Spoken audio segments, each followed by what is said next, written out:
Hey guys, so today we're going to be working on our passage for compare and contrast nonfiction text structure. So if you have these, follow along, or you can just listen to me read by watching the video. I do have 3 questions to answer after, and let's just go ahead and get started. So before I start reading, we're comparing sharks and dolphins. So I want you to think, pause the video, how sharks and dolphins are the same and how they're different. So go ahead, pause it. I'll wait. Okay, did you pause it? All right, so let's read our directions. Read the passage below, then report out on the clues that prove that this is written in the compare and contrast text structure. So again, it wants you to prove it, and I'm not looking for you to make something up. When you prove something, you're going to be using the text that you're given. You're going to be pulling evidence from here and saying, this is how I know. So let's go ahead and get started on sharks and dolphins. Although sharks and dolphins have many differences, they also have some undeniable similarities. Obviously, they are both aquatic animals. In fact, they are often confused because they have similar appearances. The coloring on both sharks and dolphins help them stay camouflaged in the water. Both have side fins and dorsal fins. In addition, they are alike because they have torpedo-shaped bodies that help them move quickly in the water. However, if you study them, you'll see that sharks and dolphins are quite different. The main difference is that sharks are a cartilage fish, whereas dolphins are mammals.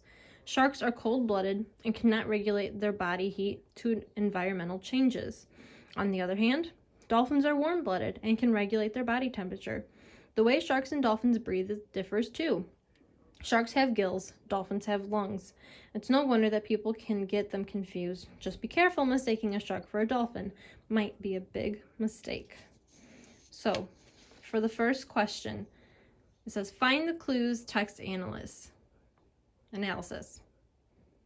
So, topic sentence.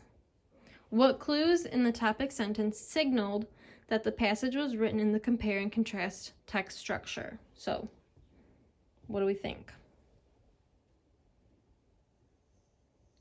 Remember to put your question in your answer. So the topic sentence says that there are differences and similarities between the animals. The clues the reader that the animals will be compared and contrasted. So they pulled that right from our beginning because it told us, again, right in the first sentence, that sharks and dolphins have many differences, but they also have similarities. So that's how we know that, okay, it's going to be comparing and contrasting two things. Next question. What does the author discuss in the passage? How does this show the reader that this is compare and contrast text? So, again, question in the answer. You're going to be tired of hearing me say it. The author discusses how dolphins and sharks are alike. So we have the coloring, fins, and the torpedo shape of their body. Then the author discusses how they are different, mammal versus fish, lungs versus gills, warm-blooded versus cold-blooded.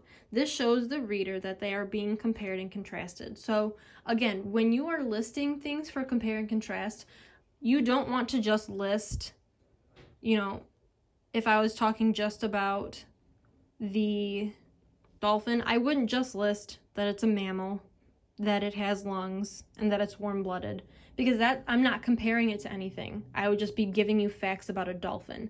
It has to be something versus something. Now, it didn't say, warm-blooded versus cold-blooded. It didn't say that in the text, but that's the idea. You want to have one and the other. You can't just have one.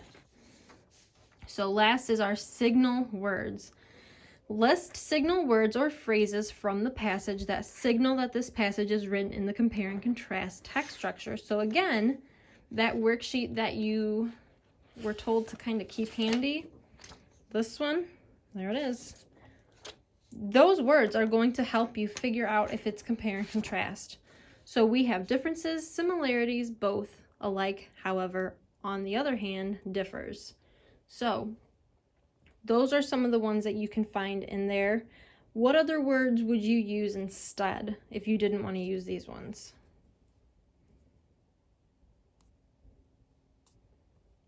All right, cool. So You guys are doing a great job on these. Let me know if you have any questions, and I'll holler at you later. Bye.